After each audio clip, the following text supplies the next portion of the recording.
Hello, this is Bob Gutman again from Political Profiles, part of transatlanticmagazine.com. It's about my fourth podcast. I hope people are enjoying it. Tonight I'm doing this right before I teach my University of Virginia class.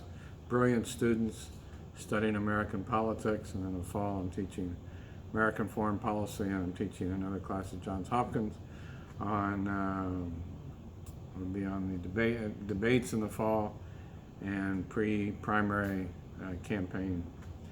So, hope everybody enjoying these. Tonight we have the first round of the second debates in Detroit, Michigan.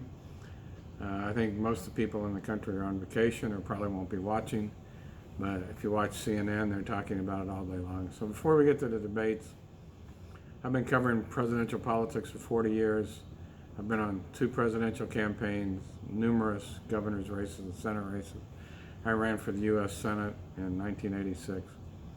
And I've never heard of a person running for an office trying to exclude as many people as possible. So Donald Trump seems like he wants to deport the city of Baltimore. I don't know if you can do that, but I've been to Baltimore, to the inner city. I just wrote a tweet saying, maybe Trump went to a Baltimore Orioles game and he didn't like the food, or maybe he went to a Baltimore Ravens football game or a Johns Hopkins lacrosse match. Something happened and he hates Baltimore. So obviously he doesn't like Elijah Cummings, who's a very well-known congressman, a very decent person. Today, Trump's accusing him of corruption and stealing money. It's just outrageous. Trump, I just don't understand his thinking. In one day, in the last 4 days, he's trashed the city of Baltimore, trashed the city of Atlanta, and trashed the city of San Francisco. So obviously, people in those cities obviously are not going to vote for Donald Trump. So I guess he feels, back in 2004, George W. Bush put together a coalition of evangelicals that put him over the top for the second time. I think Trump thinks there's enough white people that don't care if he's a racist. I'm sick of hearing the word racist. 2 words we use too much in this country are racist and diversity. Obviously, Trump was whatever you want to call him. You don't even have to call him a racist. He's a very flawed individual that is not a moral leader and should not be president. We just had the Robert Mueller speaking. Obviously, he was a little flawed too in his speaking. As an older person myself, I can understand how Mueller could get flustered, but he did what he had to do. Mueller did what he was supposed to do. He did 2 years, said the president obstructed justice 10 times. So you can't indict a current president, so it's up to Congress to impeach. Impeach means indict. People say, oh, let's don't impeach him because he can get thrown out, he can be voted out, or the Senate won't convict him.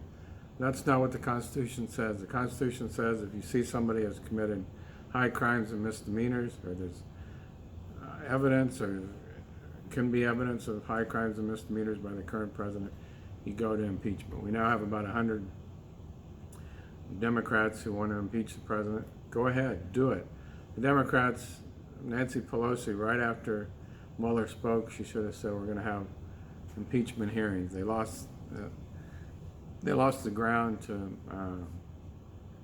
Trump. It's ridiculous.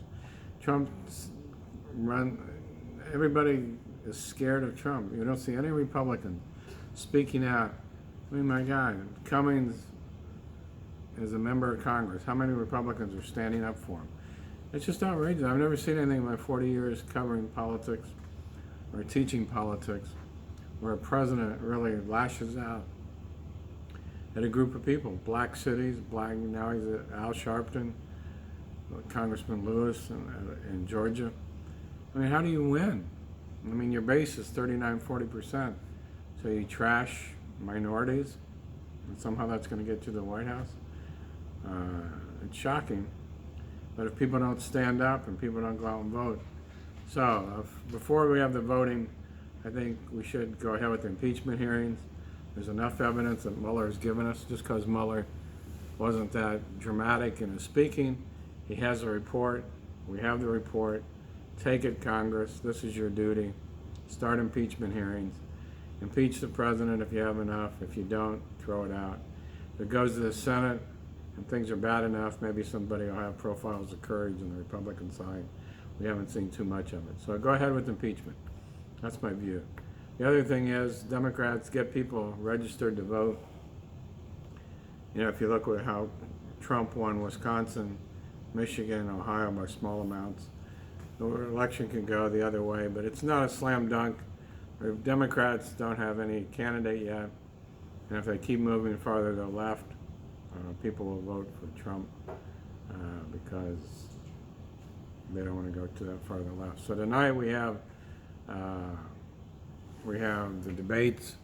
I think personally what's happening is Elizabeth Warren, the senator from Massachusetts, is moving up and taking Bernie Sanders' thunder. Bernie Sanders seems to be yesterday's news from 2016. Elizabeth Warren is progressive. She comes out with a new policy statement. So I think it's going to come down to Joe Biden, Elizabeth Warren, and I think I'm going to watch tonight. I think the governor of Montana, Steve Bullock, first time on the stage, could be important. But after tonight and tomorrow night, people aren't going to be able to raise the money. And people are going to make a mistake tonight if they try to do a Kamala Harris, try to badger somebody. What the Republicans have to remember, what the Democrats have to remember is the Republican views what Ronald Reagan said, the 11th commandment, don't speak ill of your fellow Democrat. You know, you can trash somebody now, but that'll just be used as campaign fodder when whoever gets the nomination goes against Trump. So Biden is in the lead. I think he'll get the money. I think unless he falls, he'll probably get the nomination. But I wouldn't be surprised if Elizabeth Warren comes up and becomes closer to Biden in the polls. Nobody else at this point. I don't see. I think a few people will drop out. It's going to be much harder to get in the debates in September and October. You have to get double the money and have to get to 2 or 3% in the polls, which doesn't sound like a lot, but I don't think people will. So anyway, that's what's going on now. We still have the immigration issue that Trump seems to be running on. I have a friend of mine just wrote a book, Jane Lupart, Immigration. She interviewed immigrants, so I get the firsthand information. Latinos in America in a time of turmoil. So I recommend Jane Lupart's book. It's on Amazon now. Immigrants by Jane Lupart, Lubart. Immigrants in a time of turmoil, where you actually hear people who are trying to become citizens in the United States talk about what it's like to be an immigrant here. So I think it gives a first-hand look. So look on Amazon for Jane Lupart's new book. It's out in paperback. Anyway, we can't keep discussing Trump. The Democrats tonight have to discuss the difference in their Medicare for all. You know, we got to go beyond how Bernie Sanders goes around going, you know, free school, free this, free that. And Elizabeth Warren will give her things. So right now, myself, I like Joe Biden. I think he's been a decent person, been in public life. I'm here at Nova in Northern Virginia Community College, where his wife, Dr. Jill Biden, is a teacher. She's a great person too, so they'd be honorable people. I think what we need in the White House for the Democrats is somebody honorable, somebody to bring America back to decency. I mean, it's just shocking. We have the presidency is supposed to be a moral leader. So instead of saying, what can we do to help our inner cities? What can we do to help Baltimore? Today, the president tweets, I've had more African Americans call me today that the lines are all falling apart because so many people like what I said about how terrible Baltimore is. That's just a lie. That's not true. His approval rating, among African Americans is like 5 or 6%. So I don't know if he has a strategy. I've always been told in politics you try to be inclusive. The goal is to get as many votes as possible, to win as many states as possible if you're running for electoral college in presidential politics. The president in just 3 days has alienated 3 cities. What cities is he going to alienate tomorrow? And if somebody says something to him or about him, he just can't put it behind him. He's president of the United States. You shouldn't let these, you should have a thicker skin. Really, I mean, I'm not a psychologist or a psychiatrist, but something's drastically wrong with this person who wakes up on weekends and puts out 15 to 50 tweets. Hang out with your family, do something. Play another round of golf. Watch golf. It's very odd. The other thing that's very odd, I used to write every year for my transatlantic magazine where the presidents go on their vacation. People go to Nantucket, some people went to Wyoming, Obama went to Hawaii. Has Trump ever gone to a vacation anywhere that doesn't have his name on it? Has he ever gone to a golf course that doesn't say Trump? I mean, think about it. Every place he goes is someplace he owns. I guess that's might be not interesting at all. So anyway, that's my view. We'll see where Trump's going to go on vacation for a couple of weeks. Congress, they act like little kids, so they're on recess. They should be called back from recess by Nancy Pelosi, and they should come back and talk about how to impeach the president. I mean, he's been a disgrace to America.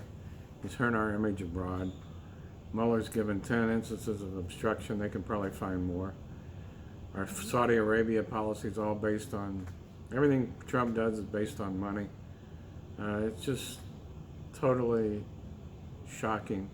As an individual who teaches politics, as a U.S. citizen, I'm basically revolted. I don't care if Trump's a Republican, Democrat. I find him as revolting as a human being. I found him revolting and despicable as a human being and a leader. And he just doesn't speak for America, or for the majority of America. I'd like to know who this base is. Most people in this country are not anti-minorities, so I don't know who he's trying to get that by attacking a decent guy in Baltimore and attacking a decent city, Baltimore. So there you have it. Tonight's debate, everybody will be looking for winners and losers. I think Elizabeth Warren will do well. I think tomorrow night everybody will be going after Biden, but I think he'll do fine. I think people, do we really care? I mean, coming back 20 years on the crime bill and 30 years on busing, people want to know what Biden's going to do as president. I think Biden's affiliation as vice president with Obama is very helpful, and I think that's going to put him over the top. But as I said, if I had to pick, I'd say Elizabeth Warren is the dark horse to get the nomination. If the governor of Montana does well tonight, Steve Bullock, he's a new face. I think new faces will do well. I think Williamson and Yang and some of these other people should be off the stage, and they'll probably be off the stage after tomorrow. So I'll see you all shortly. Watch the debate. Look forward to hearing from anybody at rgutman, rguttman at jhu.edu.